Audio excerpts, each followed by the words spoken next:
আপনিও চাইলে আপনার বাস্তব জীবনের দোয়া কবুলের গল্পটি আমাদের সঙ্গে শেয়ার করতে পারেন। আমাদের চ্যানেলে প্রচার করা হবে। দোয়া কবুলের গল্প পাঠানোর জন্য আমাদের ইমেল আইডি ব্যবহার করবেন। আমাদের ইমেল আইডি হলো khalidhasan6695@gmail.com। এটা আমরা ডেসক্রিপশন এবং স্ক্রিনের নিচেও লিখে দিচ্ছি।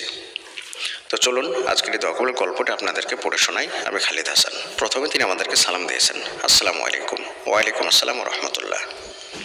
তারপরে তিনি লিখছেন, আলহামদুলিল্লাহ, আমি কখনোই ভাবিনি আমি আপনাদের সঙ্গে আমার দোয়া কবুলের গল্প শেয়ার করব। আমি সবসময় দুনিয়া নিয়ে থাকতাম, নাচ গান এটাই ছিল আমার জীবন।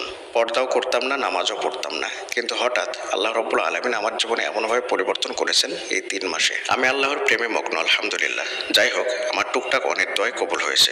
তার মধ্যে 2 দিন আগে আমার একটা বড় দোয়া কবুল হয়েছে। আমার 2টা যমজ ভাই আছে, তাদের আগেও একজন আছে, সে বড়, মানে বড় যে ওই ক্লাস 7-এ উঠবে, আর ছোট 2জন এবার ক্লাস 3-তে উঠবে।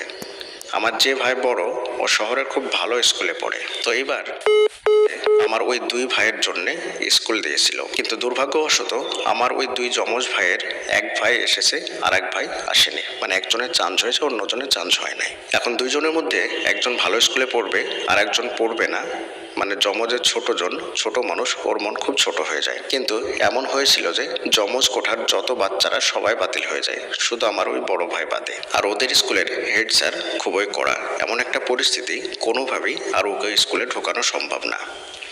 আমার খুব কান্না পাইতো, কারণ আমার ভাইদের মধ্যে ও সবার ছোট। বাচ্চা মানুষ, রোজ নামাজ পড়ে আল্লাহর কাছে খুব চাইতো, কিছুই হচ্ছিল না। পরে আমি খুব কঠিনভাবে দোয়া করা শুরু করলাম। আপনার ভিডিও দেখে আগে থেকে সবসময় ইস্তেগফার করতাম, তাহাজ্জুদ সবসময় পড়তাম, দরুদ শরীফ পড়তাম, আর আল্লাহর প্রতি বিশ্বাস ছিল অন্ধের মতো।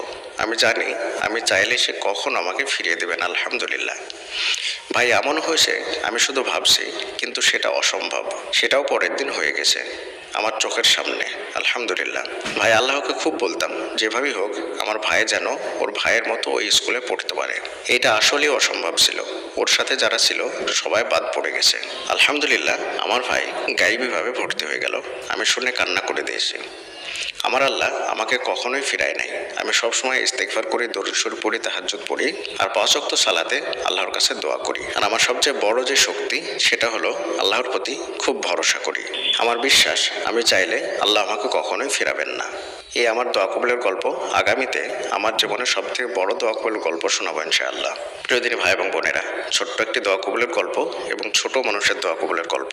আল্লাহর উপর যদি পূর্ণ ভরসা রেখে কোনো কিছু চাওয়া যায়, তাহলে আল্লাহ তাআলা কখনোই বান্দাকে খালি হাতে ফেরান না।